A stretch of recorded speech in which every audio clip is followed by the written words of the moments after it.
Autumn 1999. A wave of bloody explosions swept through Russian cities.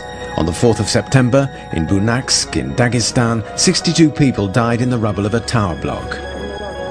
On the night of the 9th of September, in Moscow, an 8-story apartment building in Guryanov Street was blown to bits. A toll of 94 dead and 164 wounded.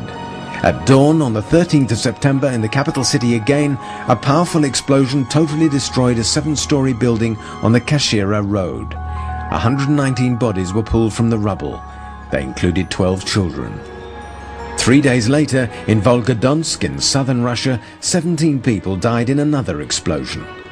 Russia had never before been subjected to such acts of terrorism.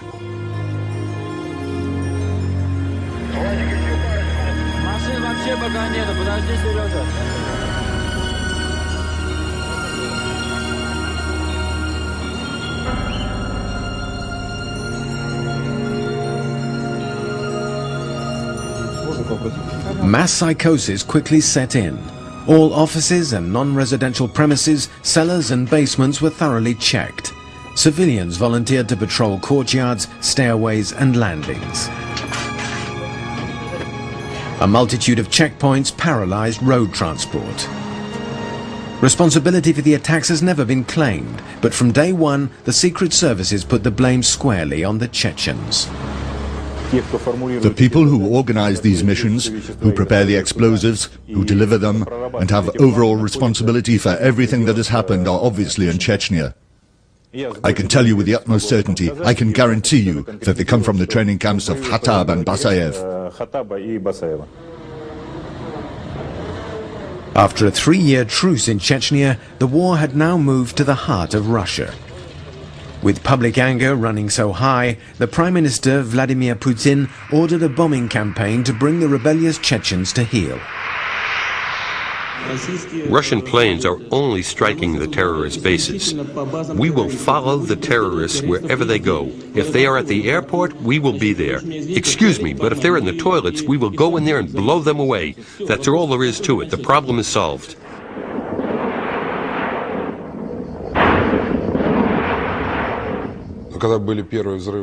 When the first explosions took place in Moscow, then in Volgodonsk, the public was in a state of stupefaction and shock.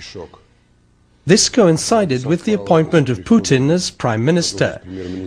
And I think that then about 90 to 95% of people, just like today in America, supported the action the President was taking to eliminate the Chechen bands. But what's interesting is that even now it hasn't been proved that the Chechens did it. Okay, so the finger is pointing at a whole people, the Chechens. But show me who carried out the attacks, show me who planted the bombs. They can't do it.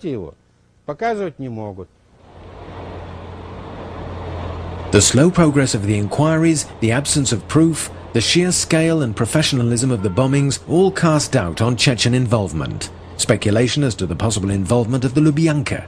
The secret services began to emerge.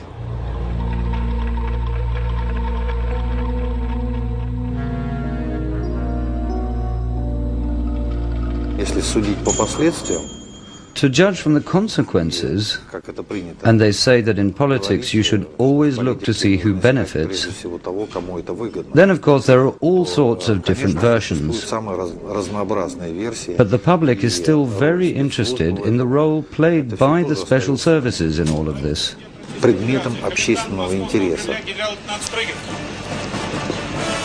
After public demands for peace, the enraged Russian people turned against the Chechens and the war was renewed. There's little doubt that it was the toughened public opinion that put the young hardliner Vladimir Putin, the former head of the Secret Service, the FSB, into the Kremlin. To this day, the only terrorists detected in connection with the bombings were FSB agents.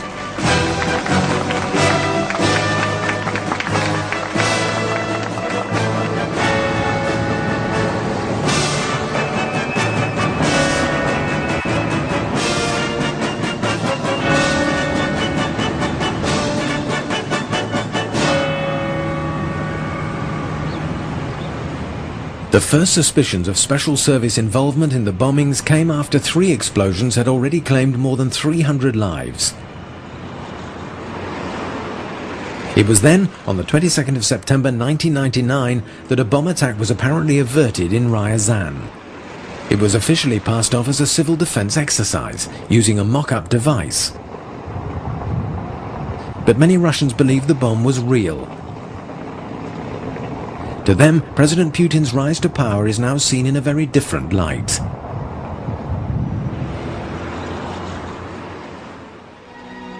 Those involved in investigating the mysterious events in Ryazan include journalists from Novaya Gazeta, one of Moscow's last remaining independent publications.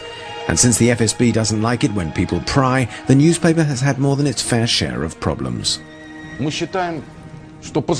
consider that, according to the law, according to the Russian Penal Code as it stands, the facts disclosed by our paper should lead to the opening of a criminal inquiry to establish if those facts are indeed well-founded.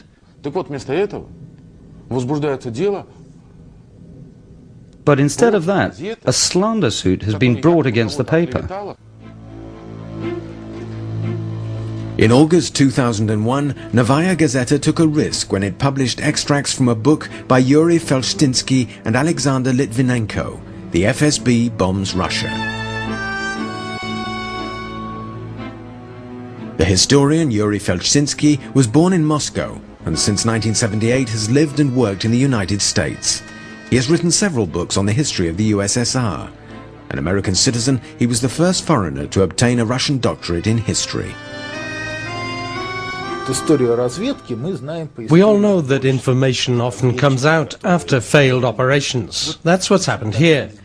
The FSB tried and failed to blow up a building in Ryazan.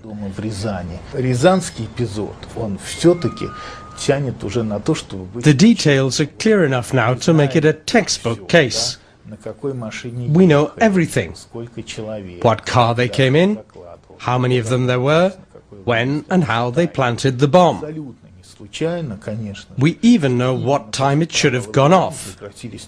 And it can hardly be a coincidence that these attacks stopped after the bungling of Ryazan. It would have been stupid to carry on with a flawed battle plan.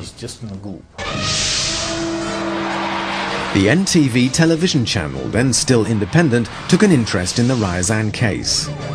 In March 2000, it broadcast an open debate with everyone involved in the affair in its show Independent Inquiry.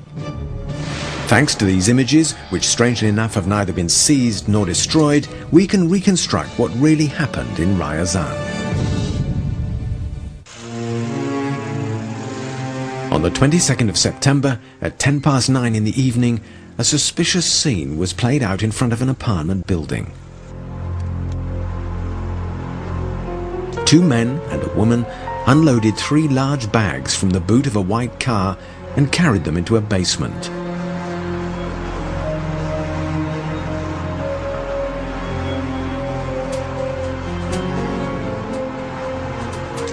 A second suspicious point was that the number 62, indicating a Ryazan vehicle registration, was written on a piece of card and taped over the car's real number. I drove straight past them, but I went back to look at the rear number plate too, and sure enough it was the same, a piece of paper with 62 on it, taped over the end of the registration number. It made me suspicious, so when I got home I called the police. A patrol car arrived at the scene 1 hour later. The car had gone, but the police made an important discovery in the basement of the building.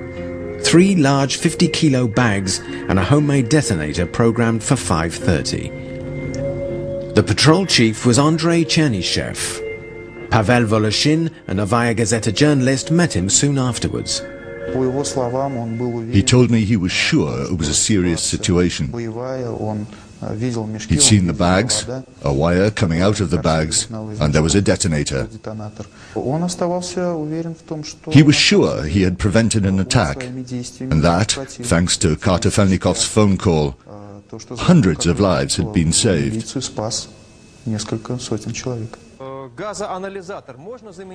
On the NTV program, the tenants of the building recounted the details of what they saw and went through that night. When the police went down to the basement, they weren't very enthusiastic because it's in a terrible state, and some people use it as a toilet. But when they came back up, the expressions on their faces were very different. The cops were running all over the building, banging on doors and shouting, "Everybody out, there's a bomb in the building." After what had happened in Moscow and other places, everyone went down into the street in their dressing gowns and slippers. We've got a 3-year-old. We grabbed him out of the bath, soaking wet. We wrapped him up in a towel, put our heads down and ran. I got there at 10:15 that evening. I brought all the people who live in the building together and told them, "We've checked the basement and the attics. The building is safe." And I told them, as head of the local FSB, "You can go back to your homes."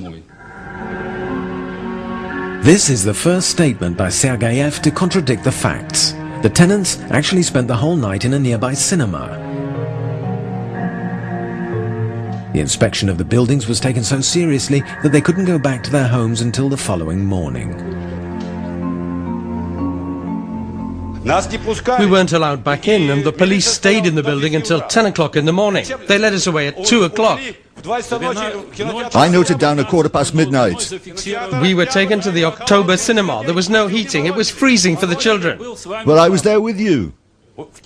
We were all there in the October cinema. There's no point in lying. Maintaining a false version of events is always difficult. Not long before this clash, General Sergeyev had been telling a completely different story. I was with you all night. I worked with you until morning. We spoke to each other, and yes, the situation was certainly serious. On the night itself, the former head of the Ryazan office of the FSB was as certain as anyone else that there had been a bomb in the building. Sergeyev came over to us several times. Around 2 o'clock in the morning, when the bags had been checked, he got us all together in a circle around him and said, "Today is your second birthday." There were 3 bags of explosive programmed to go off at 5:30. You would have all been there, and you would all have been blown sky high. From this statement made on the night by the local head of the FSB, it was clear to all that a real bomb had been defused. There were 3 bags. The one in the middle had a hole in it. There was an electronic watch inside with wires coming off it. I put my hands in and started gently taking the wires out of the bag. This photo of the detonator was taken the next day, the 23rd of September. As for the bags, analysis revealed traces of hexogen, an extremely powerful explosive. Acting on the experts' conclusions, on the night of the 23rd of September, the Ryazan public prosecutor ordered criminal proceedings to be instigated in accordance with Article 205 of the Penal Code, terrorism. 1,200 police officers and soldiers were thrown into the hunt for the bombers. Their identikit pictures were pasted all over town and distributed to all police patrols. There were 2 men, one with a mustache and a woman in a tracksuit. She was sitting in the back. On the evening of the 23rd of September, Prime Minister Putin announced to the world, "As far as the events in Ryazan are concerned, I don't think they made some kind of cock-up. If these sacks with the explosives were noticed, that means there is at least one plus factor, that the public is reacting in the right way to the events taking place in our country today." In this way, Putin confirmed that a terrorist attack really had been thwarted in Ryazan. The Ryazan telephone exchanges had been put on red alert. The telephonist, Nadezhda Yuknova, intercepted a suspicious call to Moscow. The number that was dialed began with 224, which is the exchange that services the Lubyanka, the FSB headquarters. They said, "Is the woman with you?" "No, she's taking the trolley bus at noon." "Where's the car?" The cars in the car park. Leave Ryazan separately. There are checkpoints and patrols everywhere. And I mean, anyone would have thought, because everyone was thinking about terrorism. Thanks to that phone call just 24 hours after the discovery of the bomb, the police had already located the suspect's hideout. But then something quite inexplicable happened. On the same day, the 24th of September, two government ministers speaking half an hour apart in the same place made two completely contradictory statements. Vladimir Rashailo, Minister of the Interior, categorically stated that there had been a failed terrorist attack in Ryazan. Positive measures are already being taken. One example is the prevention of an explosion in an apartment building in Ryazan. But then Nikolai Patrushev, director of the FSB, immediately contradicted his colleague. First of all, there wasn't an explosion. And an explosion wasn't prevented. But it wasn't good work. It was an exercise. There were no explosives, just sugar. The fact that Interior Minister Rashailo apparently knew of no such exercise could suggest that a real bombing had been thwarted. Several months later, during an NTV broadcast, an FSB spokesman stressed the official line. It had been an exercise. But he let slip that it was a joint exercise between the FSB and the local police. The exercise order, he said, had been signed by both ministries.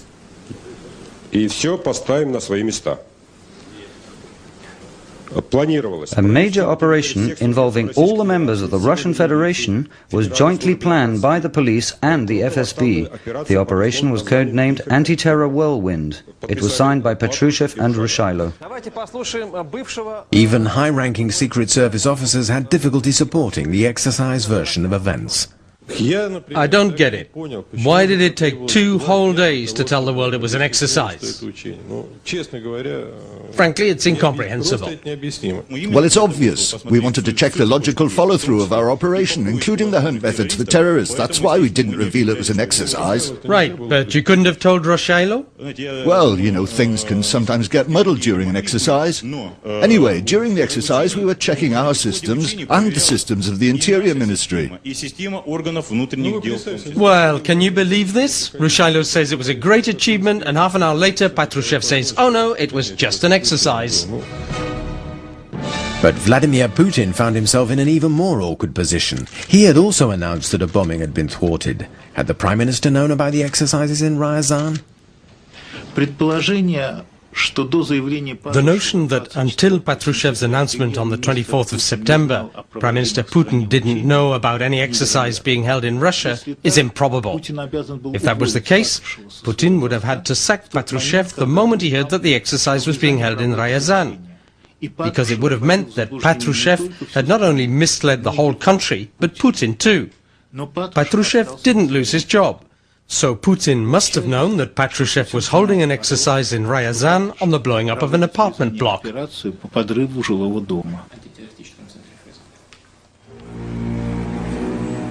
members of the Ryazan FSB were not informed about the operation run from Moscow because of the need for secrecy. But they had seen with their own eyes that the detonator and the explosives were genuine. They found themselves in a very tricky situation.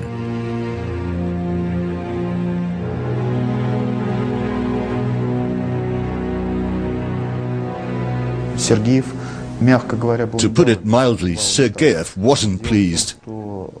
In fact, he was beside himself with rage. After all, in this case, his professional pride as a member of the special services had been trampled in the dirt. How could an FSB general not know what was going on in his own patch? Even worse, now the Moscow bosses were trying to force the local Ryazan FSB to change their game completely. And then, to cover themselves and separate themselves from the actions of the center, the local Secret Service men published an absolutely unique statement. I would say this document is concrete proof of the involvement of the FSB in the Ryazan attack. I'm going to read these few lines from the Ryazan FSB statement. It has been made known that an imitation detonator, discovered on the 22nd of September, was part of a joint operation. This announcement came as a surprise to us. It came out just as our agents had identified the place where the bombers were living in Ryazan and were preparing to arrest them. It was precisely at this moment that Patrushev replaced the real attack story with the exercise theory. Just hours after the Ryazan incident, Alexander Zdanovich had appeared on Hero of the Day on NTV, but he didn't mention an exercise. His accusers say that either the excuse hadn't yet been conjured up, or he was buying time for the Moscow FSB bombers to escape. But he was already downplaying the Ryazan affair. According to the information currently in my possession, no explosives were discovered. Even the reports that came out on the morning, supposedly analyzing hexogen fumes or hexogen, haven't been confirmed by our specialists. And the detonator? You know, there weren't any detonators. There were things that only looked a bit like a remote control or several components of an explosive device. But many of the tenants of the building had seen the contents of the bags that were planted in their basement, and the substance did not resemble sugar. I saw those bags lying there, no more than 10 feet away. They looked like, I don't know, maybe it wasn't hexogen that was in them, but to start with, it was yellowish and really fine, like chopped vermicelli, some kind of granules, I'd say. I can assure you with total confidence that there wasn't any hexogen. And, by the way, to go back to the explosions that happened in Moscow and other cities, there was no hexogen there either. A quite different explosive was used. 6 months earlier, the leaders of the FSB had said something entirely different about the explosions in Moscow. We have received new information that traces of hexogen and TNT were discovered. This already indicates that the explosion was definitely not an accident. So why did the FSB suddenly start denying that hexogen had been used in other bomb massacres? It's alleged this was to eliminate the similarities between the real bombings and the so-called exercise in Ryazan. At various different stages, the discovery of the explosive and the gas, the analysis, the panic, the FSB had several opportunities to make a prompt announcement that this was an exercise. Why was that not done? Because the FSB didn't think anyone would pick up the trail. Just at the moment when the terrorists were about to be arrested in Ryazan, when the people and their hiding place had been identified, at that moment Patrushev announced that there was an exercise going on. And so the announcement by Patrushev himself that exercises were going on in Ryazan was, of course, an indication that the terrorist attack had been planned from the top, and with Patrushev's knowledge.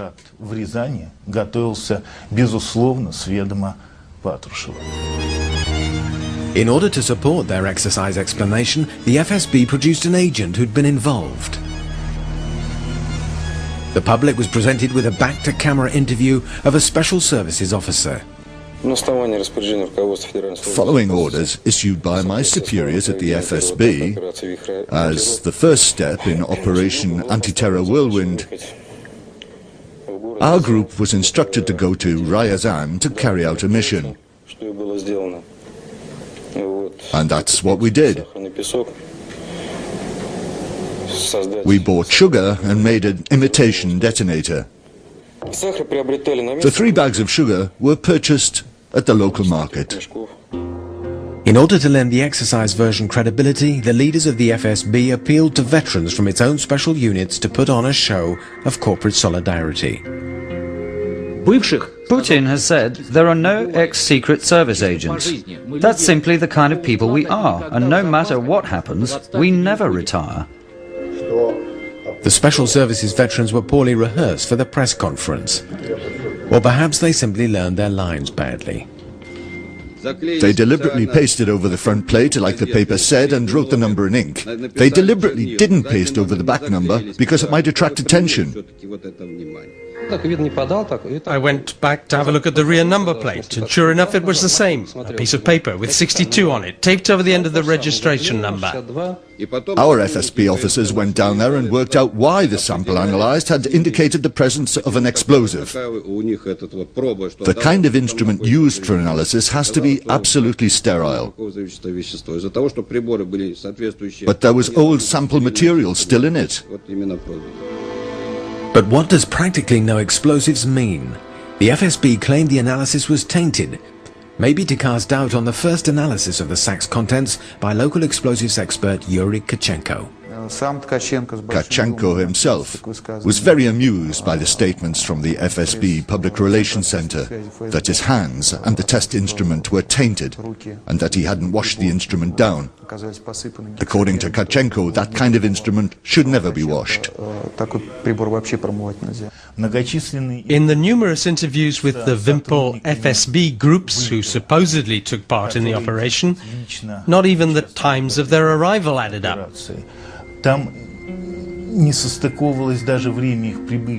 They claimed to have left Moscow on the evening of the same day.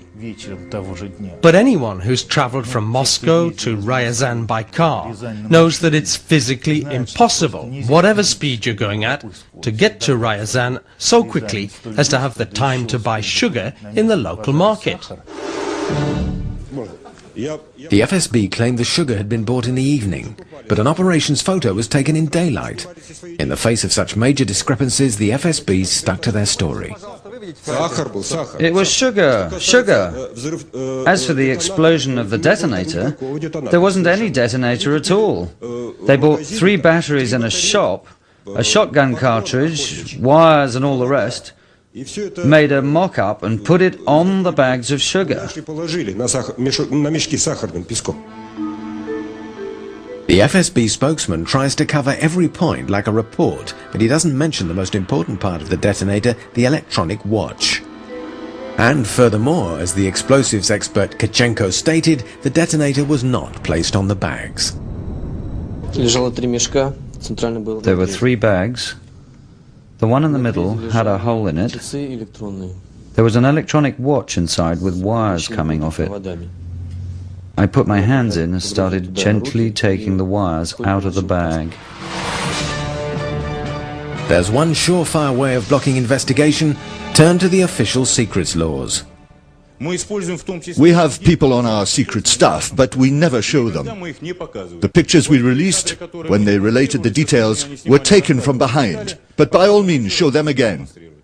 Don't bother. According to what the boss of your investigative department says, there was a cartridge, an imitation detonator. So why didn't Sergeyev figure out it was a mock-up? Stop trying to pull the wool over our eyes. Let's start from the fact that they told us it was sugar in the bags. Does this mean that neither the FSB specialists nor the Interior Ministry know what sugar looks like? People who've seen hexogen just once in their lives could never take it for sugar. You just have to put a bit on your tongue and taste it. You can tell in a couple of seconds. There are no explosives with a sweet taste. Could the evaporation detector have mistaken sugar for hexogen? No, it's not possible. And yet an analysis that requires just a few minutes was dragged out for 6 months in the FSB laboratories. As soon as the investigation's over, I'm prepared to meet you again and give all the details. When might that be? That I can't say. How can it take several months to analyze sugar? Well, there's a queue, you know the way it is.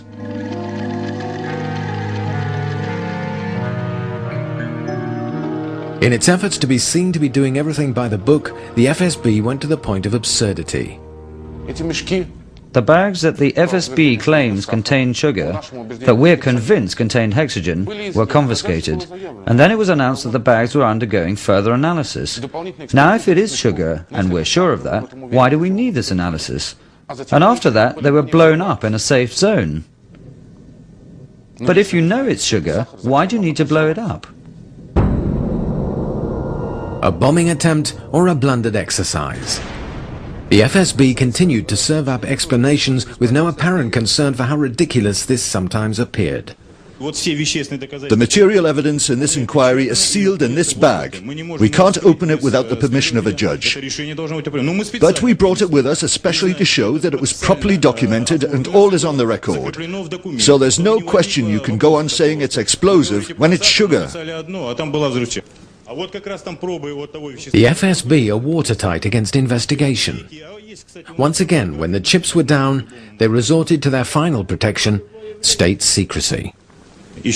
I repeat, we're a secret service, and as such we use all means at our disposal in the law to carry out operations that you're not aware of and shouldn't be aware of, apart from what's stipulated by the law. We're talking about state secrets. Even this is inaccurate.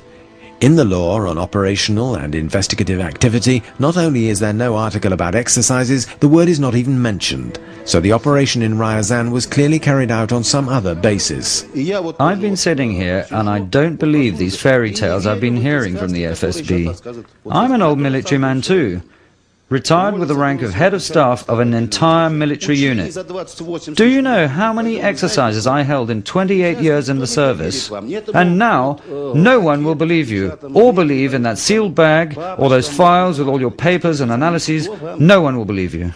The idea of the exercises appeared after the public discovered that something was going on. Exercises have to be announced in advance because the public is involved with them. Because this is a civil defense exercise. I'm certain there weren't any civil defense exercises going on. If there had been an exercise, they would have presented us with mountains of paperwork signed by the top brass at the FSB. The fact is that this paperwork doesn't exist, because if it existed, they would have shown it to us. This proves, of course, that it wasn't an exercise.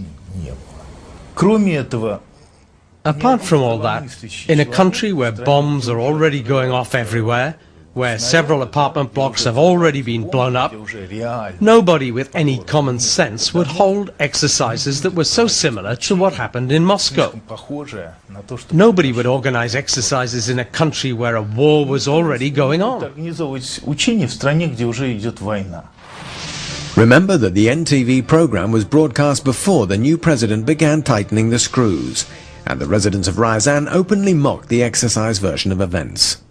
Zdanovich, Sergeyev and the other gentlemen of the FSB are trying to convince us that it was an exercise, but we don't believe them.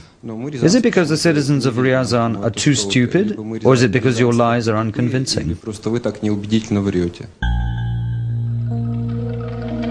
Alexander Badanov, who offered to help our film crew, had a bag of heroin planted in his pocket by FSB operatives. Then they threatened to take action against him if he met up with us. And the reception we were given in Ryazan in November 2001, 2 years after the memorable events there, was not very hospitable. We tried to interview one of the central characters, General Sergeyev. He refused, which is understandable. We hadn't arranged in advance to meet him. But that wasn't why our group had to leave Ryazan. As we left his office building, some men in civilian clothes took us to one side. They give us a long-winded lecture on how the streets of Ryazan are unsafe, on the rampant criminality in the town, and on the dangerous driving habits of certain local hoodlums. They asked us, if anything happened to you, which it probably will, whose fault would it be? Later on, 3 months after this trip, Pavel Voloshin was interrogated by the police in Moscow. The only citizen of Ryazan who was not too afraid to be interviewed was Viktor Suvorov.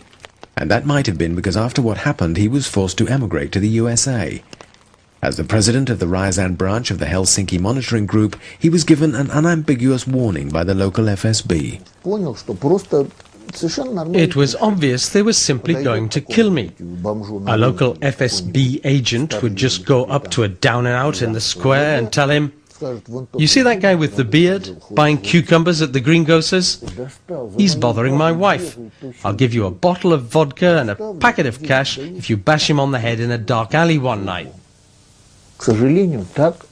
Unfortunately, that's how the secret services have been doing their business for the past 5 years. There are no written orders, no paperwork, nothing to be stored in the archives. Just a corpse some wino finished off with an ice pick. So were all these threats and persecutions triggered by a simple civil defense exercise in Ryazan? Or are the exercises continuing, but now all over the country? NTV's talk show was shot in an age that is now past, an age when people were not afraid to speak out. It's the same old story. They're trying to make us look like fools. The FSB themselves are investigating an FSB exercise. It'll be an open and shut case. It's a terrible thing to say, but I think it was all true and it wasn't an exercise. I don't understand why we allow ourselves to be led by the nose by these people. They're just trying to clean the filth off their uniform coats, but they're covered in filth underneath anyway. Who had the right to organize this operation? An operation involving civilians. Who had the right? Who gave the orders? Who had the right to give such orders? The president. Who else? Citizens may only be involved in exercises with their consent. Otherwise, no matter who took the decision, it's yet another infringement of the law. Let's just imagine that real explosives were planted and it was a real attempt at provocation in order to increase tension in the Caucasus and so on and so forth. Do we have any guarantee that we would have been given an accurate reply that the public would find convincing to the question of what had happened? I suspect, unfortunately, that we wouldn't. There's no secret about it. When the inquiry's over, you'll be able to ask all the questions you want, either yourselves or through a lawyer. And if you don't trust the security service, we'll answer to the public prosecutor. One more falsehood. After the broadcast, the citizens of Ryazan tried in vain to bring an action against the FSB. They got nowhere. Even though the criminal case was closed, it was classified as top secret, in direct contravention of Article 7 of the Law on State Secrecy. This makes it illegal to classify as secret information on events which threaten the health and safety of the general public.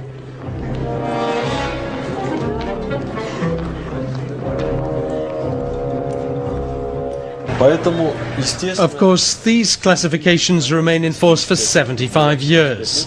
So I don't think we're likely to learn what really happened for at least 75 years. The Russian parliament could intervene and see to it that the truth was known. That is why on the 18th of March 2000, two Yabloko party MPs, Yuri Felshtinsky and Sergei Litvinenko, demanded an inquiry into the revelations in the Novaya Gazeta newspaper. It was a fairly innocuous request.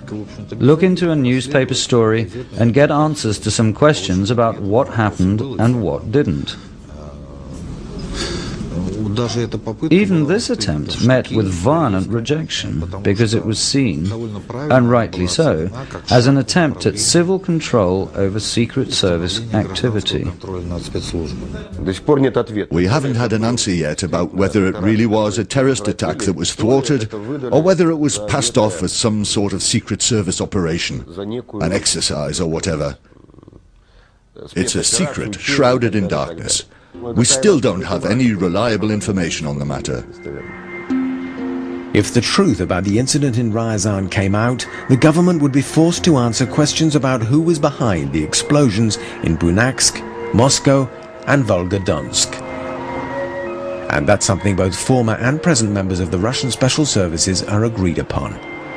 The entire history of the KGB is just full of this kind of activity. And in this context, I believe the incidents in Moscow and Volgodonsk, and then later in Ryazan, that failed explosion, I believe they're all links in the same chain. The style used here is absolutely clear. The group looked around for the premises, preferably in the basement or a ground floor. They rented them under the guise of storage space for some kind of goods, and the explosive was shipped in. In a day, you could quite easily bring it in and set up the explosion. It was delivered disguised as bags of sugar. But if we assume that all the explosions in houses in 1999 were the work of the special services, clearly it must have taken several months to plan and prepare for them. And right up to August 1999, the FSB was headed by Vladimir Putin.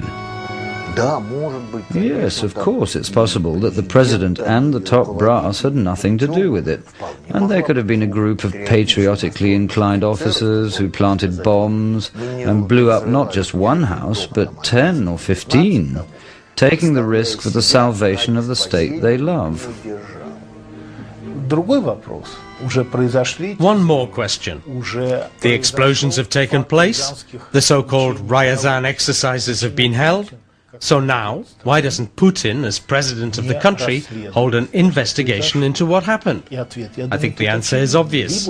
Either he knows perfectly well what actually happened, or there is, in the final analysis, another global explanation, that Putin doesn't really control anything that happens in the country.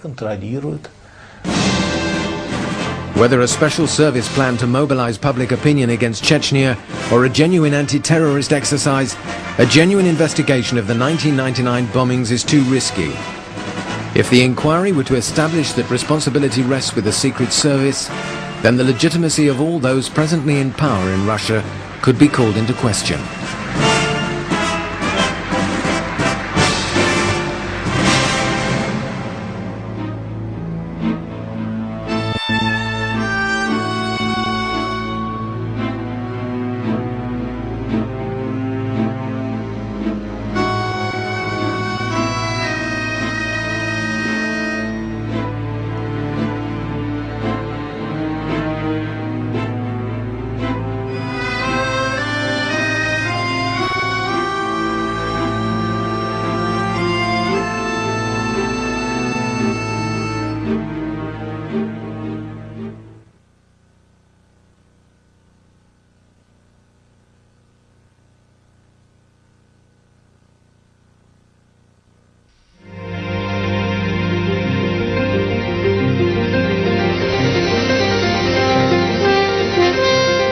Frontline is made possible by contributions to your PBS station from viewers like you. Thank you.